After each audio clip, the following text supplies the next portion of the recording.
পৃথিবী বিখ্যাত একজন আল্লাহর ওলি ছিলেন, তার নাম হযরত শাকিক বলখি রহমাতুল্লাহ আলাইহি। বলখ নগরে তার বাড়ি ছিল। বলখ কোন জায়গা আপনাদেরকে বুঝাই। হযরত ইব্রাহিম বলখি রহমাতুল্লাহ আলাইহি, ওনার নাম ছিল শাকিক ইবনে ইব্রাহিম বলখি, অনেকেই তাকে ইব্রাহিম বলখি নামে চিনে। হযরত শাকিক বলখি রহমাতুল্লাহ আলাইহি আল্লাহর প্রতি যদি কোনো বান্দা কৃতজ্ঞ হয় তাহলে আল্লাহ তারে কি দিবে এটা আমাদের জানার দরকার। শাকিক বলখি রহমাতুল্লাহ আলাইহি বলতেছেন, দুনিয়ার মানুষে আমি ইরাক থেকে রওনা করলাম হজ করার জন্য। ইরাকের হাজিদের সঙ্গে রওনা করলাম। ইরাক থেকে শত শত হাজার হাজার হাজি হজ করার জন্য কাফেলা নিয়ে রওনা। আমি ওই কাফেলার সঙ্গে আসতেছিলাম। আমি ওই কাফেলার সঙ্গে যখন আসি তখন ওই কাফেলা ইরাক থেকে কাদিসিয়া প্রান্তরে আসার পরে কাদিসিয়াতে তাবু গাড়া হলো। তাবু গাড়লাম। তাবু গাড়ার পরে আমি দেখলাম ওই তাবুতে ওই কাফেলার মধ্যে একজন সুদর্শন নুরানি চেহারার যুবক। এত সুন্দর নুরানি চেহারা, জীবনে কোনোদিন এত সুন্দর যুবক দেখি নাই। অ্যাটেনশন প্লিজ, কিপ সাইলেন্ট, কথা কেউ না বলি, মনোযোগের সাথে কথাগুলি শুনুন। আজ থেকে 900 বছর আগে ইমাম জৌজি ঘটনাটা লিখতেছে। হযরত শাকিক বলখি বলেন, এত সুন্দর যুবক আমি কোনোদিন দেখি নাই। এত সুন্দর মায়াবী চেহারা, নূরের চেহারা, পশমের জুব্বা গায়ে দেওয়া। সে জুব্বাটা পশম দিয়ে বানানো, খুব সুন্দর একটা জুব্বা গায়ে দেওয়া, আর একটা চাদর তার গায়ে আছে, একটা স্যান্ডেল, একটা জুতা পরা, খুব সুন্দর নূরের চেহারার যুবক। চিন্তা করলাম এত সুন্দর যুবক তো ফিতনার কারণ হয়, সুন্দর যুবকরা তো ফিতনার কারণ হয়। আমি চিন্তা করলাম তাকে কিছু উপদেশ আমার দেওয়ার দরকার। এই চিন্তা করে আমি তার কাছে গেলাম। তখন ওই যুবক আমাকে ডাক দিয়ে বলল, হো শাকিক বলখি, তুমি কি কোরআনের আয়াত পড়ো নাই? কিছু কিছু ধারণা মিথ্যা হয় এবং কিছু কিছু ধারণা পাপের কারণ হয়, গুনাহের কারণ হয়। শাকিক বলখি বলেন, আমি চিন্তায় পড়ে গেলাম, যুবক আমার নাম কি করে জানলো এবং আমি যে অন্তরে মনে মনে যুবকের ফিতনার কারণ মনে করলাম, সে আমার অন্তরের খবরটা কেমনে বলে দিল? না না হয় না, আরো জোরে বলেন। তেলের গাড়ি তেলে চলে, হাওয়ার গাড়ি হাওয়ায় উড়ে, বিনা তেলে চালায় গাড়ি নবী সুলাইমান।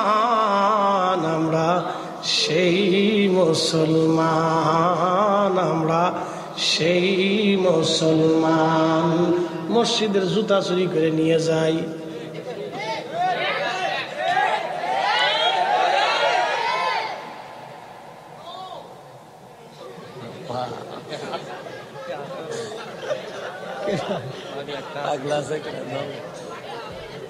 সবাই গায়ে ঠিক ও গায়ে নো, তার মানে জুতা চুরি করে না।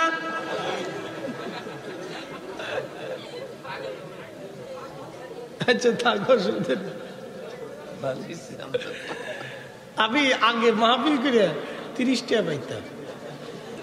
আজকের কথা না, কামিল শেষ করছি 8-এ, তার মানে কামিল শেষ হয়েছে 14 বছর পরে। তো ওয়াজ করি মনে করেন যে আরো 3-4 বছর আগেতে। তো ওয়াজের বয়স মিনিমাম হলে 16 থেকে 17 বছর হয়েছে। তো ওই সময় ওয়াজ করলে 30 টাকা দিত, 50 টাকা দিত, 100 টাকা দিত।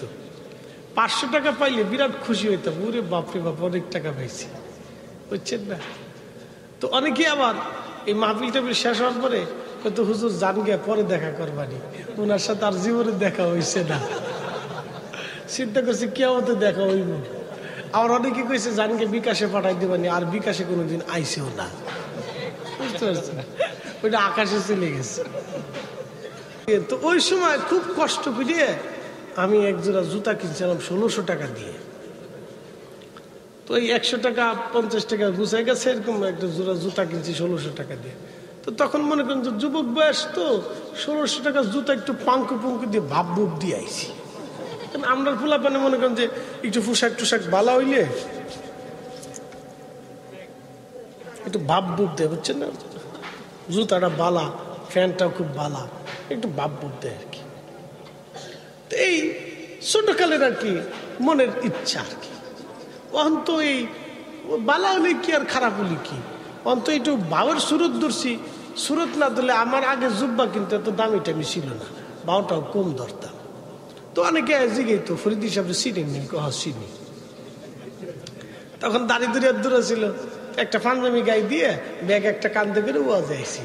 আর সালাম দিই, লোকেরা কয় ফরিদি সাহেব চিনি নি, চিনি। তো অনেকে আইসে হুজুরে দেখে আসি কোন হুজুরে ওয়াজ করবে। তা আমি তো নর্মাল একটা টুপি মাথায় দিয়ে চুপচাপ এক কোনার বুঝেছি কি হেতে কি ওয়াজ করবো, কি এটার বাবালা না, মানে আমার দেখে বাউবালা না, পছন্দ হইতেছে না আর কি। পরে চিন্তা করলাম না, বাউ ধরাই লাগবে, বাউ না ধরলে আর হইতেছে না। পরে আস্তে আস্তে যেরকম বাউ ধরছি আর কি, বুঝতে পারছেন, যুগের চাহিদা আর কি। তো খুব মনোযোগ দিন, জুতা পরে আইসি 1600 টাকার জুতা স্টেজের নিচে থুইয়ে জুতা ধরা রাইখে খুব ভালো মতো ওয়াজ করছি। ওই দিন খুব ভালো ওয়াজ হয়েছে। ওয়াজ নসিহত করিয়ে লাস্টে একটু কান্দে কেটে দোয়া খায়ের করলাম, স্টেজ থেকে নামিয়ে দিয়ে আমার জুতাই নেই। আমি মাইক ধরে কই তোকে আল্লাহর দোহাই লাগে আমার জুতা জোড়া দিয়ে যা, আর জীবনে দিছেই না। পরে এক মুসল্লি আমার কাকা হুজুর আমার প্লাস্টিকের এক জোড়া জুতা আছে, লয়ে যান গে। আমি কি দেন আর কি করবেন, নাই মামার সাথে কানা মামা ভালা। এরপরে তো কানে ধরে তোমা করছি, দামি জুতা পরে আর যাইতাম না। এরপরে 150 টাকার স্যান্ডেল কিনতাম, যা লয়ে যাবি যা।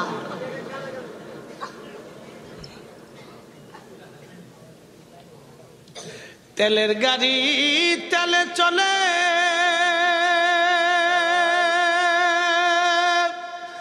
হাওয়ার গাড়ি হাওয়ায় উড়ে, বিনা তেলে চালায় গাড়ি নবী সুলাইমান।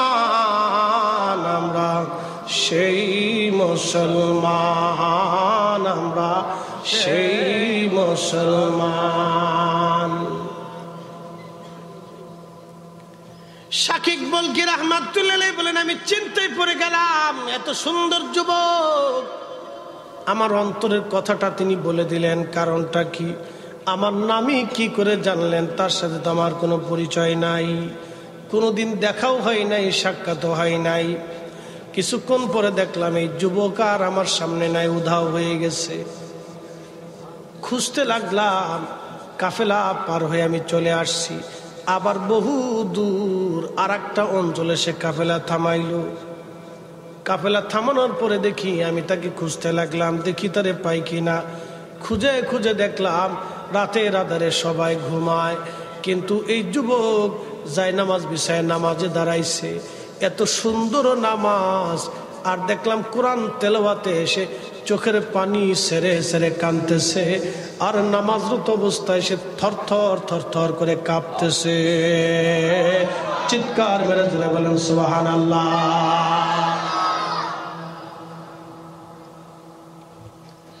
আমি তার এই সুন্দর নামাজ দেখার পরে আমি আশ্চর্য হলাম, এই যুবক এত সুন্দর নামাজ, নামাজে দাঁড়িয়ে সে কাঁদতেছে, থরথর করে কাঁপতেছে। আল্লাহর ভয় ছাড়া কি করে সম্ভব? নিশ্চয় সে আল্লাহ ওয়ালা, আল্লাহর বন্ধু। আমার অন্তরে তার প্রতি ভালোবাসা আসলো। আমি চিন্তা করলাম আমি তার কাছ থেকে একটু দোয়া নেব। এই অপেক্ষায় আমি তার নামাজের পাশে বসে রইলাম।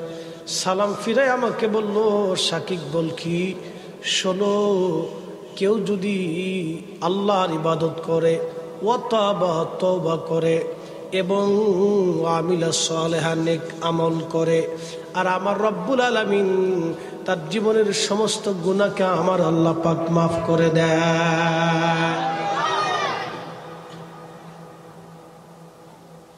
আমার অন্তরে ছিল আমি তার কাছ থেকে দোয়া নিব। সে আমাকে দোয়া করার আগেই বলে দিল,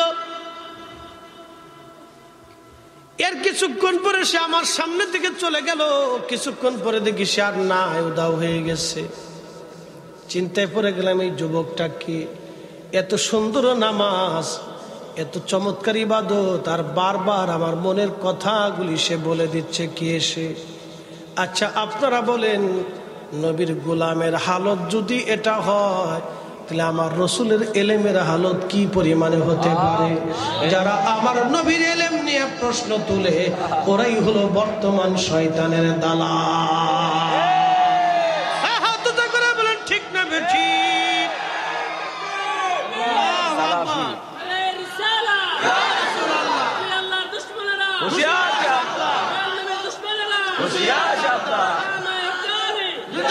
জিন্দাবাদ।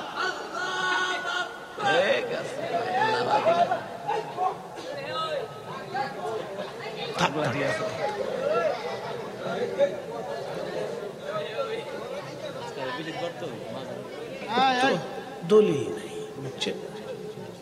কোন দলিল ছাড়া ওর কোনো মামলা নাই, পৃথিবীর কোন আদালতের মামলা নাই। যার দুনিয়ার আদালতের মামলা নেই, তার আল্লাহর আদালতের মামলা নেই, বুঝছেন? ও মামলা ছাড়া ও যা করতেছে করুন। ও যদি ল্যাংটাও ফালায় তা কিছু করার নেই, মামলা ছাড়া। তো ল্যাংটা হয়েছে কিন্তু সাবধান, তুই ল্যাংটা হয়েছি না, ইজ্জত যাইবি।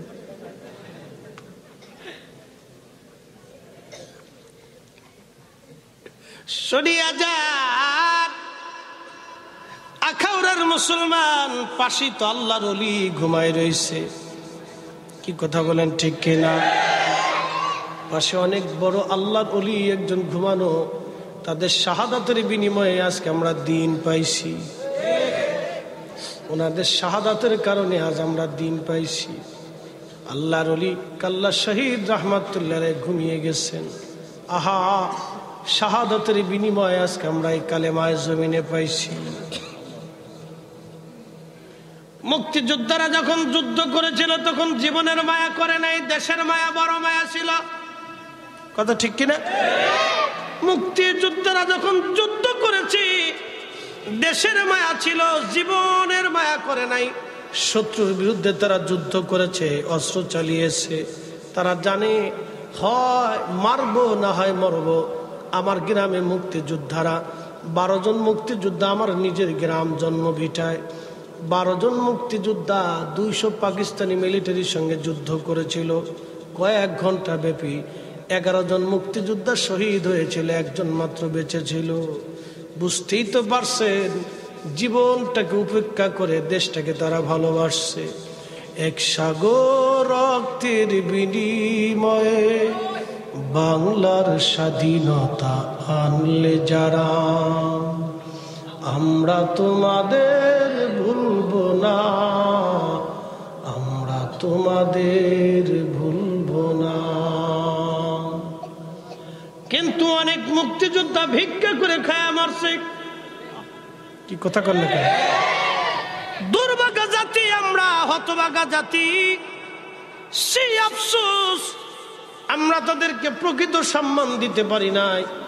অনেক মুক্তিযোদ্ধা যারা যুদ্ধের ময়দানে আহত হয়েছে, অনেকে শেষ জীবনে ভিক্ষা করে খেয়েছে, বাজান তারা পাই নাই। বন্ধু আমার, আজকে ফিলিস্তিনের জন্য যেই মুক্তিযোদ্ধা হামাস বাহিনী বিরাট বড় শক্তি ইসরায়েলের বিরুদ্ধে, আমেরিকার বিরুদ্ধে যুদ্ধ করে যাচ্ছে, আল্লাহু আকবার। ইসলামের প্রকৃত মুজাহিদ যদি দেখতে হয় তাহলে আজকে হামাসকে দেখা লাগবে, ওরা অরিজিনাল মুসলমান। কথা বলেন ঠিক না বেঠে? পৃথিবীর বিরাট বড় শক্তির বিরুদ্ধে ওরা মাথা উঁচু করে দাঁড়ানো। ওই যুবকগুলি, ওই যোদ্ধারা মিথ্যার কাছে মাথা নত না হয়ে জীবনকে বাজি রেখে তারা জিহাদ করে যাচ্ছে। বাংলার মুসলমান আমরাও একটা জিহাদ করতে পারি। বলে ফরিদি সাহেব কি জিহাদ? আমাদের জিহাদ হলো ইসরায়েলের পণ্য কোকা কোলা পেপসি খাবো না, কিনবো না। এবং ইসরায়েলের আর একটা পণ্য আছে নাম নেসলে কোম্পানি, এই নেসলের কফি আছে নেসক্যাফে কফি। ও যুবক, আপনাকে বলছি, মা বোনেরা, ইসরায়েলের আর একটা পণ্য আছে, Nestle company. Nestle Nestle Nestle এই নেসলের শিশুদের খাদ্য আছে, দুধ আছে এবং বিভিন্ন বিস্কুট এবং চকলেট এবং বিভিন্ন পণ্য আছে। মা বোনেরা, বাজার থেকে নেসলে কোম্পানির কিছু নিবেন না। পেপসি, কোকা কোলা আপনারা খাবেন না। দোকানদার ভাইরা বিক্রি করবেন না, বেচবেন না। যদিও সামান্য লস হবে। আমার ফিলিস্তিনি মুক্তিযোদ্ধারা যদি জীবন দিতে পারে, আপনি কি সামান্য একটু ত্যাগ স্বীকার করতে পারবেন না? 100 টাকা দিয়ে যদি একটা পেপসি কিনে খান, 50 টাকা ইসরায়েলে চলে যাবে। ওই টাকা দিয়ে ওরা আমার ফিলিস্তিনি ভাইকে গুলি করে, আমার ফিলিস্তিনি ভূখণ্ড দখল করে, আমার বাইতুল আকসার মুসলমান নামাজ পড়তে দেয় না। আমরা ওদের পণ্য কিনবো না, খাবো না, বেচবো না। কথা কন না কেন, ঠিক কিনা? আল্লাহু আকবার, ইয়া রাসূলুল্লাহ।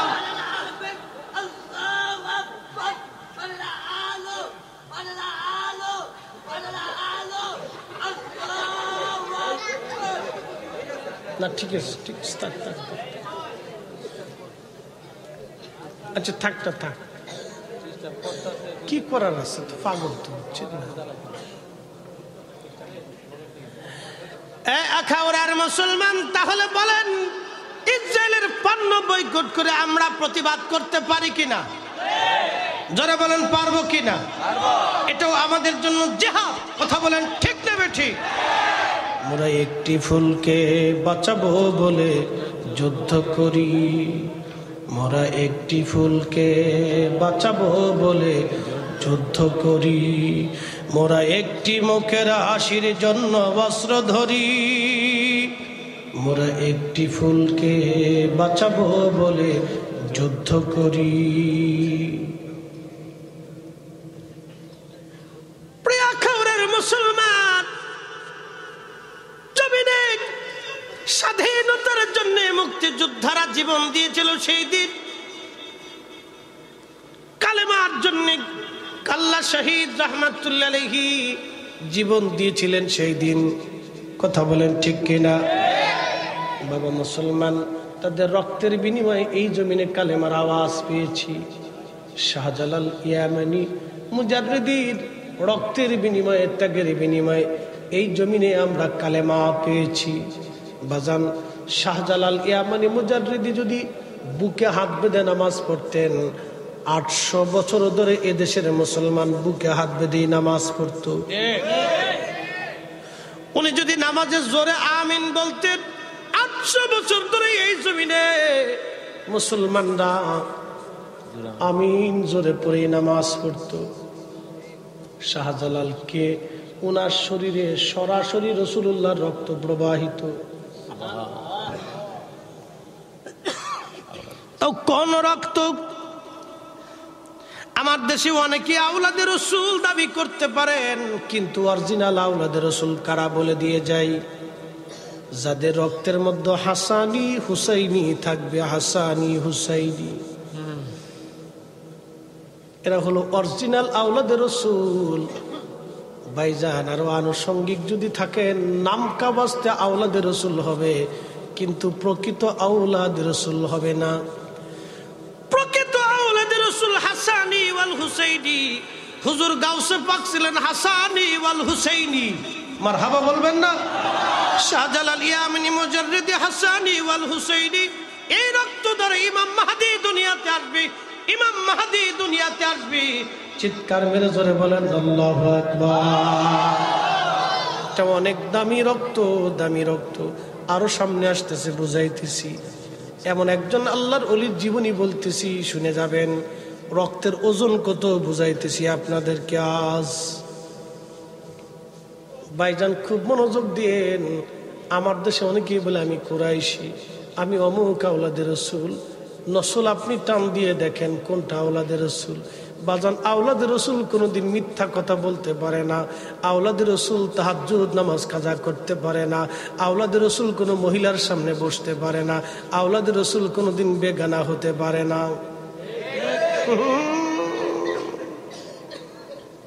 ওটা বাসা বাসা বাসা বাসা, ছাক্কা ছাক্কা। একবারে ছাক্কা ছাক্কা।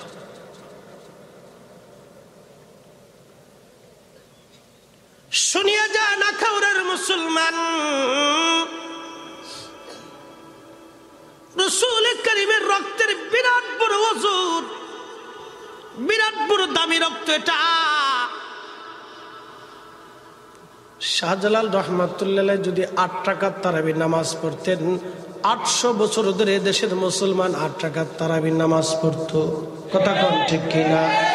শাহজালাল রহমাতুল্লাহ যদি নামাজের পরে দোয়া না করতেন, এদেশের মুসলমান 800 বছর ধরে নামাজের পরে দোয়া করতো না। আজকে ওরা কারা আমার দোয়া বন্ধ করতে চায়, আমার নামাজ নিয়ে তামসা করতে চায়, আমার ঈমান নিয়ে তামসা করতে চায়। হয় ওরা ঠিক না, শাহজালাল ঠিক। আর যদি বলেন শাহজালাল ঠিক, তাহলে ওরা বেঠিক, তাহলে ওরাই বেদাতি, আমরাই সুন্নিরা অরিজিনাল, ওরাই হলো রোহিঙ্গা। কথা কন না কেন? জমিন কার? জমিন কার? আসমান কার? বিধান কার? নবী কার? আরে আল্লাহর জমিনে যদি কোরআনের আইন চলে, তাহলে নবীর সুন্নাহর আইন চলবে। কথা কন না কেন? আল্লাহর জমিনে নবীর আইন, কোরআনের আইন একসাথেই চলে। যদি কোরআনের আইন, নবীর আইন একসাথেই চলে, তাহলে আল্লাহর এই জমিনে নারে তাকবীর স্লোগানের পরে রাসালাতের স্লোগান কারা বাদ দিতে চায়? আল্লাহর স্লোগানের পরে নবীর স্লোগান যারা বাদ দিতে চায়, ওরাই হলো শয়তানের আওলাদ।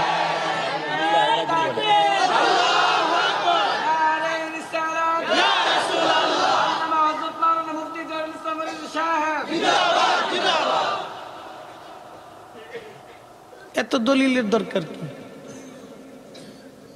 আল্লাহর কালাম যেখানে, আল্লাহর আইন চলে, রাসূলুল্লাহর সুন্নতের আইন সেখানে চলে। লা ইলাহা ইল্লাল্লাহর পরে মুহাম্মদুর রাসূলুল্লাহ চলে। তার নারে তাকবীরের পরে রিসালাতের স্লোগান বন্ধ, কারণটা কি? এই শয়তানি তোমার কে শিখাইছে? কি কথা কর না কেন? ফাজলিমের জায়গা পাও না, না এটা বন্ধ করার জন্য। আর এক মৌলবী একদিন কেছিল বাজে স্লোগান, ওর শয়তান বাপ বেটা তো 14 গোষ্ঠী না পাক হয়ে যাবে রে বেটা। লজ্জা শরম করা উচিত তো। কোথা থেকে পড়ছে এগুলো?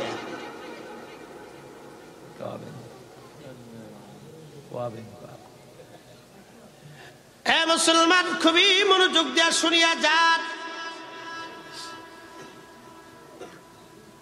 হযরতে শাকিক বলখি রাহমাতুল্লাহ আলাইহি বলতেছেন, দুনিয়ার মানুষে বাহিরের মাইক কিন্তু বন্ধ হয়ে গেছে। বাহিরের মাইকটা মনে হয় বন্ধ, খেয়াল করেন।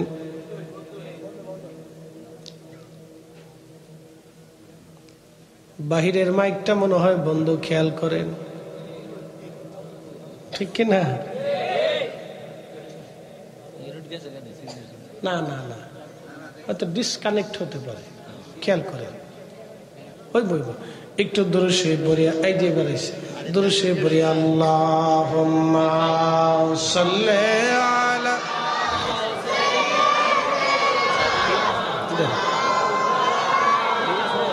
মুহাম্মাদ ওয়া আলা আলি সাইয়্যিদিনা। সে আবার হারিয়ে গেল, খুঁজে পাই না আমি। খুঁজতে খুঁজতে খুঁজতে খুঁজতে আবার একদিন আমাদের কাফেলা আর একটা জায়গায় স্থগিত করলো। বিরাট বড় কাফেলা। ওই স্থগিত করার পরে দেখলাম একটা কুয়ার পাশে ওই আল্লাহর বান্দা যায় দাঁড়াইছে। আমি দূর থেকে লক্ষ্য করতে লাগলাম, দেখি সে কি করে। ওই সুদর্শন যুবক কুয়ার পাশে দাঁড়াইছে। কুয়ার পাশে দাঁড়ানোর পরে কুয়ার ভিতর থেকে পানি উঠাবে। তো পানি উঠানোর জন্য তার যে মশক আছে, এই মশকটা পানি উঠাইতে যাওয়ার পরে ওই মশকটা কুয়ার মধ্যে পড়ে গেল। এখন কুয়ার নিচ থেকে কি করে সে পানি উঠাবে? আমি দূর থেকে লক্ষ্য করলাম, সে আল্লাহর আসমানের দিকে তাকায় বলে, হো রব, আমি পিপাসায় আক্রান্ত হলে তুমি আমার পানি দাও, আমার ক্ষুধা লাগলে তুমি আমার জন্য খাবার পাঠাও। আল্লাহ, আজকে হাত থেকে ফসকে এই পানির পেয়ালা কুয়ার মধ্যে পড়ে গেছে। রব্বুল আলামিন, তুমি আমার পিপাসায় কষ্ট দিও না, আমার পেয়ালা তুমি আমার আবার ফেরত দাও।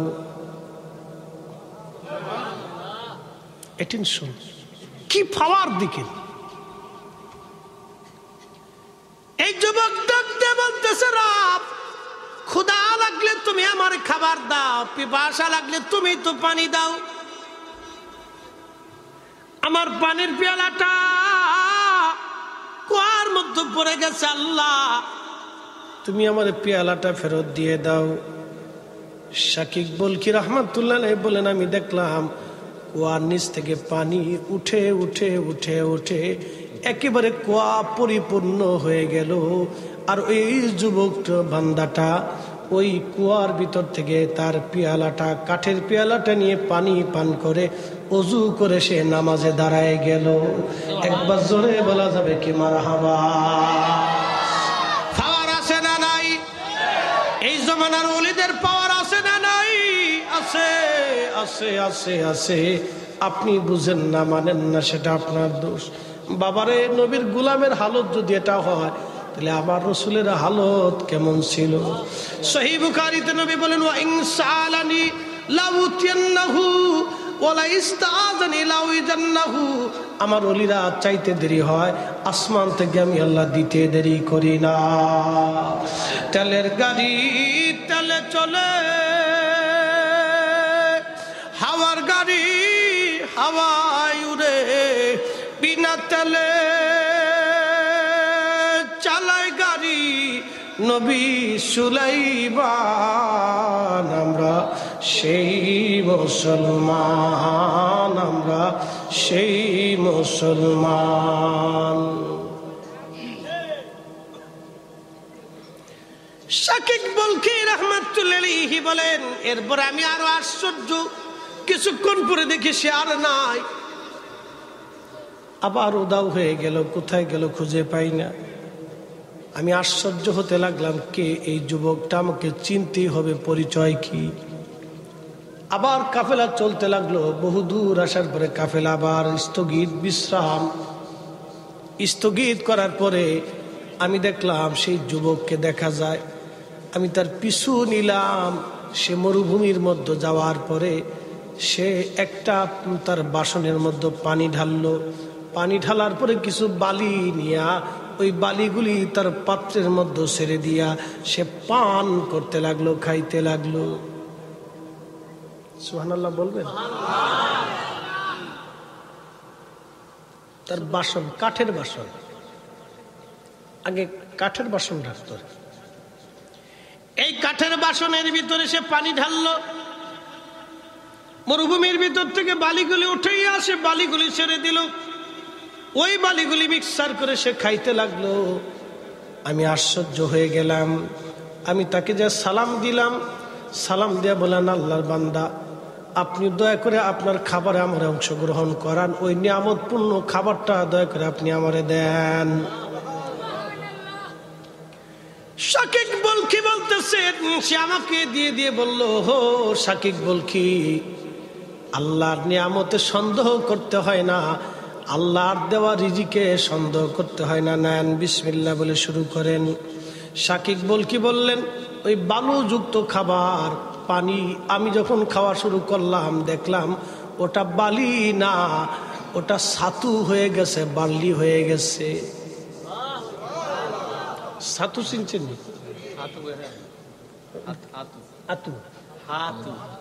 আপনারা হাতু কন, ছয় করে সা হয় করে হা, ওই সাহা আর কি যা বসবেন। খানার এখন হানি খানা, আর খাদিজার এখন হাদিজা, ওই আর কি খরে হক আর কি। খাদিজার রেখা হাদিজা, হাওন খাওন রেখা হাওন, ছাতু রেখা হাতু, হাতু গেছে। আপনাদের আঞ্চলিক, আপনার দেশে আমাদের ফরিদপুরের শালতা থানায় দুটো গ্রাম আছে। একটা গ্রামের নাম হচ্ছে 10,000, 10,000, আর একটা গ্রামের নাম হচ্ছে গুড়াদা। গুড়াদার থেকে বউ পালাইয়া একজনের 10,000 গ্রামে চলে গেছে। তো ওই বেড়া যে থানায় যায় সাল লেখেন গোরাদার থেকে বউ পালাইছে 10,000 দারোগা সাহেব তুই কি বুঝছে কোস না বুঝছে কোস সাল লেখেন গোরাদার থেকে বউ পালাইছে 10,000 বুঝছে কোস বউ তো আমারটা গেছে আপনাদের তো গেছে না তো লেখেন গোরাদার থেকে বউ ফালাইছে 10,000 গাই 1 গ্রাম থেকে 10,000 বউ চলে গেল কেউ দেখে নাই স্যার গ্রামের নাম 10,000 তা তো কবি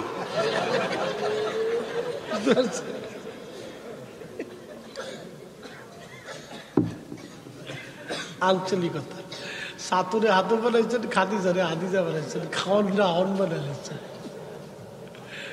ওদিকে গেলে পানিরা হানি বানাইছেন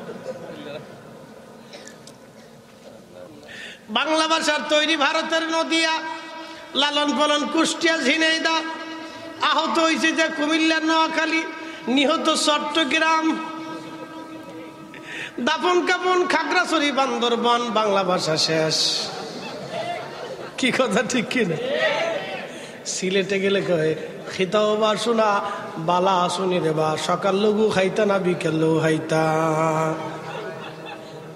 সিলেটি আছে আল্লাহর হবিবে কইসুন একবার সুবহানাল্লাহ খুক্কা আলহামদুলিল্লাহ খুক্কা আসমানত জমিনত ফাঁকা জায়গাগুলি নেখিত পুরা ভরিয়ে যায় তোমরা সব খুক্কা সুবহানাল্লাহ সিলেটি এই আঞ্চলিক ভাষা এটা প্রত্যেক মায়ের ভাষা এটাও সুন্দর কথা ঠিক কিনা এটাও সুন্দর মার ভাষা এটাও মজা সাতু সাতু আমাদের দেশের ছেলেরা এখন আর সাতু চিনে না খালি চিপস চিনে চিপস চটপটি ফুচকা আমরা দেশের মহিলারাও সাতু চিনে না আগে আপনার মাছ আছে কি আতিক ভাই কি কথা করেন সাতু খাইছেন না মাছ আছে আমরা সাতু বানায় খাওয়াইছে এটা খুব পুষ্টিকর খাবার এগুলি খাইলে বাচ্চা কাচ্চা হৃষ্টপুষ্ট হয় এখন হাবি জাবি খাওয়ায় চকলেট সুইং গাম এটা মুহের ভিতরে দিলে খালি স্যাপ খাচ্ছি তো স্যাপ চাপা চাপ কিনতেছে খাচ্ছে দিন বইরে চাপা খাচ্ছে কি খায় খালি স্যাপ মুহের ভিতরে যাচ্ছে এটি চারটি চারটি পেটের ভিতরে ডুইতেছে কি পাগলের দেশ করতে আগে আপনার মাছ আছে ছাতু বানায় খাওয়াইছে এটা খুব পুষ্টিকর খাবার সবরের জন্য মানুষ ছাতু শুকনা খাবারটা কাছে রাখতো খুব শক্তিশালী খাবার শাকিব বলকি বলেন দিল বালি হয়ে গেল ছাতু আর এতই সুস্বাদু এতই মজার খাবার আমি জীবনেও কোনোদিন খাই নাই একবার জোরে বলা যাবে কি আল্লাহু আকবার শাকিব বলকি রাহমাতুল্লাহ আলাইহি বললেন আমি আশ্চর্য হলাম খাওয়া দাওয়া শেষ বিদায় নিলাম সুদূর আবার পথ চলতে চলতে মক্কায় আসলাম মক্কায় আসার পরে দেখি আল্লাহর বান্দায় সুন্দর যুবকটা যখন খোদার ঘর তাওয়াফ করতেছিল তখন হাজার হাজার মক্কার মানুষ তার সালাম দেয় তার কাছ থেকে দোয়া নেয় আমি আশ্চর্য হলাম ইরাক থেকে মক্কা পর্যন্ত কেউ তারে চিনল না কিন্তু মক্কায় আসার পরে হাজার হাজার মানুষ তার ঘিরে ধরে সালাম দেয় দোয়া নেয় এই যুবকটাকে আমি আশ্চর্য হলাম আমি এত কারামত তার দেখলাম এত আশ্চর্য ইবাদত আমি তার দেখলাম সারা রাত ইবাদত তার দেখছি কিন্তু কাবার ঘর তাওয়াফ করার সময় দুনিয়ার মানুষ তারে ভিড় ধরে তারে দোয়া নিচ্ছে তার কাছ থেকে সালাম দিচ্ছে মুসাফা করতেছে আমি আশ্চর্য হলাম কে জিজ্ঞেস করলাম হাজিরা মক্কাবাসী এই যুবকরে কি তোমরা চিনো শাকিব বলকিরে ডাক দেখ আল্লাহর বান্দা তুমি কি তারে চিনো নাই তার বাবার নাম ইমাম জাফর সাদেক তার বাবার নাম ইমাম মোহাম্মদ বাকের তার বাবার নাম ইমাম জয়নুল আবেদিন তার বাবার নাম শহীদে কারবালা সুলতানে কারবালা ইমাম হুসাইন তার বাবার নাম শেরে খুদা আলী তার বিবির নাম সৈয়দাতুন নিসা আহলিল জান্নাহ তার বাবার নাম রহমাতুল লিল আলামিন আওলাদে রাসূল নবীর বংশধর নবীর রক্ত চিৎকার মেরে জোরে বলেন না ইয়া রাসূলুল্লাহ রক্তের দাম কত দেখছেন কন্যা ফাতেমা, ফাতেমার কন্যা হুসাইন, হুসাইনের ছেলে ইমাম জাইনুল আবেদিন, তার ছেলে ইমাম মুহাম্মদ বাকের, তার ছেলে ইমাম জাফর সাদিক, তার ছেলে ইমাম মুসা কাজেম। ও শাকিক বলকি, ওনার নাম ইমাম মুসা কাজেম। শরীরের মধ্যে রাসূলুল্লাহর রক্ত প্রবাহিত, এই নূরময় চেহারা তুমি দেখতেছো, এই চেহারা জানা তেনা চেহারা না, এটা রাসূল করিমের রক্তের চেহারা। শাকিক বলকি রাহমাতুল্লাহ আলাইহি তিনি থরথর করে কাঁপতেছিলেন। হায় হায়, বুঝতেই পারতেছি এই যুবক জানা তেনা যুবক না। চিন্তা করে দেখাও তো যুবক, তাদের মতো রসুলের আওলাদরা নামাজের সময় পর্যন্ত থরথর করে কাঁপতো আর কাঁদতে থাকতো, সালাতে তারা কাঁদতে থাকতো। কি ইশক ছিল, কি তাওয়াজ্জু ছিল, কি ইবাদত তাদের ছিল। আল্লাহু আকবার। নামাজের ভিতরে দাঁড়িয়ে থরথর করে কাঁপতেছে আর কাঁদতেছে। এত সুন্দর যুবক, এত সুন্দরময় চেহারা তার। শাকিক বলকি বললেন, চেহারা দেখলে পাগল পড়া হয়ে যেতে হয়, এতই সুন্দর ছিল। একসাথে বলা যাবে না আল্লাহু আকবার। শাকিক বলকি রাহমাতুল্লাহ আলাইহি বলতেছেন, ওই খাবারটা যখন খাইলাম 3 দিন পর্যন্ত আমার পেটে ক্ষুধাই লাগে না, 3 দিন পর্যন্ত আমার পিপাসা লাগে না। কি পাওয়ারফুল!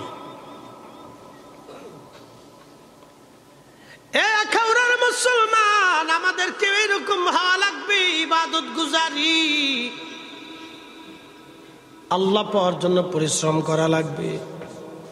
বাজান চিন্তা করে দেখেন তো, রাসূলুল্লাহর আওলাদের হালত যদি এটা হয়, তাহলে আল্লাহর নবীর ইজ্জত কত ছিল। আহা, বর্ণনা করে শেষ করার মতো যোগ্যতা ফরিদী সাহেবের জীবনে নাই। এইরকম হাজার হাজার ঘটনা বাজানো, আমাদেরকে মুসলমান হওয়া লাগবে। আল্লাহ বলেন, আবুদুল্লাহ, ইবাদত করো আমি আল্লাহর, ওয়ালা তুশরিক বিহি শাইআ, আমি আল্লাহর সাথে শিরিক করিও না, অংশীদারিত্ব সাব্যস্ত করিও না। ওয়াবিল ওয়ালিদাইনি হাসানা, আর তোমার বাবা মার সঙ্গে সুন্দর আচরণ করো। আব্বা আম্মার সাথে নাফরমানি করিও না বান্দা, নাফরমানি করিও না বান্দা, নাফরমানি করিও না, নাফরমানি করিও না। ও আল্লাহর বান্দারা, অতএব আজকে আপনাদের কাছে বলে যাব, এই মাহফিল শুনে গেলে হবে না, বাড়ি পর্যন্ত নিয়ে যাওয়া লাগবে। ও মা বোনেরা, শুনে গেলে হবে না, বাড়ি পর্যন্ত নিয়ে যাওয়া লাগবে, বাড়ি পর্যন্ত নিয়ে যাওয়া লাগবে। তাহলে বলেন, ইবাদত হবে কার? নামাজ হবে কার? সেজদা দিব কার? মাঝে মধ্যে পড়বো, মাঝে মধ্যে ছাড়বো, জোহর পড়বো, আসর ছাড়বো, মাগরিব ধরবো, এশা ছেড়ে দিব। যে ব্যক্তি এশা ছেড়ে দেয় তার ঘুম নষ্ট হয়ে যায়, যে ফজর ছেড়ে দেয় তার নূরের চেহারা নষ্ট হয়ে যায়, যে জোহর ছেড়ে দেয় তার রিজিক কমে যায়, যে আসর ছেড়ে দেয় তার শক্তি কমে যায়। যে আসরের নামাজ ছেড়ে আল্লাহ তার শক্তিকে কমায় দেয়, স্বাস্থ্য নষ্ট করে, বিভিন্ন রোগ শরীরের মধ্যে ঢুকে। মনে রাখেন, অতএব সালাত ছাড়বেন না, নামাজ এটা খুব মজবুত করে ধরবেন, নামাজ যাতে আপনার মিস না হয়। শোনেন, দুনিয়ার থেকে আমরা আসছি, আবার চলে যাব। কার কাছে যাব বলেন তো? আল্লাহর। ছিলাম কার কাছে? আল্লাহর কাছে ছিলাম, আবার ওনার কাছে ফিরে যেতে হবে। অবশ্যই ফিরে যেতে হবে। ইন্না লিল্লাহি, নিশ্চয় আমরা আল্লাহর জন্য, ওয়া ইন্না, এবং নিশ্চয়, ইলাইহি রাজিউন, ওনার কাছে প্রত্যাবর্তন হবে, ফিরে চলে যেতে হবে। মাঝখানে ছোট্ট একটু জীবন। الذي خلق الموت والحياة ليبلوكم أيكم أحسن عملا। হায়াত মউত সৃষ্টি করেছি তোমাকে পরীক্ষা করার জন্য, কে ভালো আমল করো আমি আল্লাহ সেটা দেখব। এটা দেখার জন্য তোমাকে দুনিয়ার মধ্যে পাঠাইছি। ভালো কাজ, ভালো কাজ, ভালো কাজ। ও আমার বোনেরা, আপনাদেরকে বলে দিয়ে যাই, ও মায়েরা, আপনাদেরকে শোনাই দিয়ে যাই, মা বোনরা ভালো করে শুনে যাবেন। সংসার সুখের হয় রমণীর কারণে, সংসার সুখের হয় রমণীর কারণে, সংসার সুখের হয় রমণীর কারণে। এ বোন আপনাকে বলছি, মা আপনাকে বলছি, ছোট্ট জীবনে বৃদ্ধ শাশুড়ির মনে ব্যথা দিয়ে লাভ কি? ছোট্ট জীবনে একজন বৃদ্ধ বাবা শ্বশুরের মনে কষ্ট দিয়ে লাভ কি হবে রে বোন? বলেন তো, এই লোকটা 60টা বছর আপনার সুখের জন্য সংসার করে গেছে। একটা বৃদ্ধা নারী শাশুড়ি মা 60টা বছর সংসারের জন্য পরিশ্রম করে করে আজকে সে বয়সের ভরে নুব্জ হয়ে গেছে। ওই শাশুড়ির মনের বড় ইচ্ছা, আমার নাতি পুতি আমার সাথে থাকবে, আমি আমার ছেলের বাসনে ভাত খাবো, ছেলে আমার সামনে বসে বসে খাবার খাবে, আমি নাতি পুতি নিয়ে একসাথে খাবো। আমি বৃদ্ধাশ্রমে এক মুরব্বীর সাক্ষাৎকার শুনলাম। লোকটার মুখে দাঁড়িয়ে আছে, নামাজি, জুব্বা গায়ে দেওয়া, মাথায় টুপি। লোকটার সাক্ষাৎকার নেওয়ার সময় ভদ্রলোক কেঁদে ফেলে দিয়ে বলল, সাংবাদিক, আমার একটা পাতিলে আমার 4টা সন্তানের খাবার জুটেছে, আজকে আমার 4টা সন্তানের পাতিলে আমি একটা বাবার খাবার জুটে না। কত বড় আফসোস করে ভদ্রলোকটা বলে, 4টা সন্তানের পাতিলে আমি একটা বাবার বৃদ্ধের খাবার জুটে না, এটা বড় আফসোস, এটা বড় আশ্চর্য। আমি আমার বোনদেরকে বলবো, বোন, কোনো লাভ হবে না, কোনো ফায়দা হবে না। আল্লাহি বিল্লাহি তাল্লাহি আপনাকে বলছি বোন, সংসার সুখের হয় রমণীর কারণে, সংসার সুখের হয় রমণীর কারণে। আপনি বৃদ্ধ মাটাকে নিজের মায়ের মতো আগলায় রাখবেন। ওই মা চায় আমি আমার সন্তানের পাতিলে বাসনে একসাথে খাবার খাবো, ও মা চায় আমার নাতি নাত করে নিয়ে একসাথে ঘুমাবো। কিন্তু যেই সন্তান মাকে জুদা করে, বাবাকে জুদা করে সংসার গড়ে, কপাল পুরারে বদনসিব, কপাল পুড়ে যাবে, তোর জীবনে কোনোদিন সুখ হবে না। তোর মতো শিয়াল কুত্তা পাইলে ওই বাবা মার জীবনের কোনো ফায়দা নাই। কথা কম।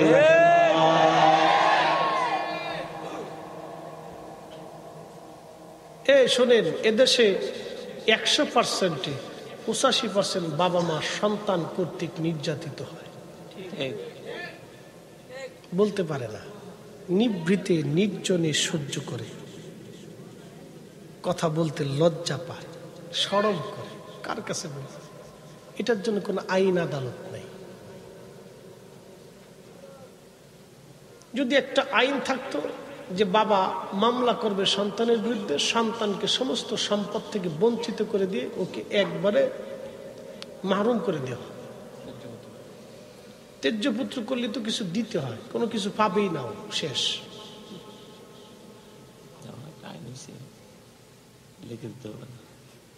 শোনেন, আপনাদেরকে বলি, এটা অনেক বড় ব্যথা, আমি বুঝাইতে পারবো না। যার সন্তান হয়েছে সে বুঝবে যে এটা ব্যথা কত বড়। যার সন্তান হয়েছে সে বুঝবে এটার ব্যথা কত। মা বোনদেরকে বলতেছি, যাদের সন্তান হয়েছে আপনি বুঝবেন এটা ব্যথা কত। একটা বাবার 40 বছরের স্বপ্ন থাকে বৃদ্ধকালে সন্তানের পাতিলে, সন্তানের বাসনে সন্তান নিয়ে বসে নাতি নাতক নিয়ে একসাথে খাবে। আনিশকুর লি, কোরআন বলে আমি আল্লাহর প্রতি কৃতজ্ঞ হও, ওলি ওলি দায়িক, তুমি তোমার বাবা মার প্রতি কৃতজ্ঞ হও। এই কথাটা বুঝে যাবেন। আল্লাহ আমাদের প্রত্যেকের বুঝার মতো তৌফিক নসিব করুন, সকলে বলেন আমিন। মোহতারাম উপস্থিতি, এই কথাগুলি যদি আপনারা শিখে বাড়ি পর্যন্ত না যান তো সর্বনাশ। আল্লাহ রসুল বললেন, হে আমার উম্মত, কেউ পিতা মাতা পাইল কিন্তু খেদমত করে জান্নাত নিতে পারলো না, সে ধ্বংস হয়ে যাবে। শুধু এ কথা বলছেন, ধ্বংস হয়ে যাক। পিতা মাতা পাইল কিন্তু খেদমত খেদমত করে জান্নাত নিতে পারলো না, সে ধ্বংস হয়ে যাক, সে ধ্বংস, তার জীবন বরবাদ। লেখাপড়া দিয়ে কি হবে বলেন তো? আমার দেশের অনেক শিক্ষিত ফ্যামিলি, হায়ার এডুকেটেড পার্সন, বাপরে খাইতে দেয় না, বৃদ্ধাশ্রমে দিয়ে দিছে, বাসা ভাড়া করে অন্য জায়গায় রাখতেছে। বউয়ের জ্বালায় একটা ছোট্ট বাসাতে বাবা মার জায়গা হয় না। ছি ছি ছি ছি, এগুলি পালার চাইতে শিয়াল কুত্তা পাললে অনেক ভালো হইতো। কুত্তা পাললে ভালো হইতো, এগুলি না পড়াইয়া কুত্তা খাওয়াইলে বেশি ভালো হইতো। হায়ার এডুকেটেড পার্সন, শিক্ষিত ফ্যামিলির মেয়ে, আফসোস তার একটা ফ্যামিলি বাড়ির বাসার ভিতরে একটা বৃদ্ধ মা বাবার জায়গা হয় না, ছেলে নিরুপায় হয়ে বাবা মার আরেক জায়গাটা বাসা ভাড়া করে রাখতে হয়। বউয়ের জ্বালা, কি চরিত্র নারী! ছি ছি ছি, ওটা কুত্তার চাইতে নিকৃষ্ট, ওটা শুয়োরের চাইতে নিকৃষ্ট। কথা বলেন ঠিক ঠিক।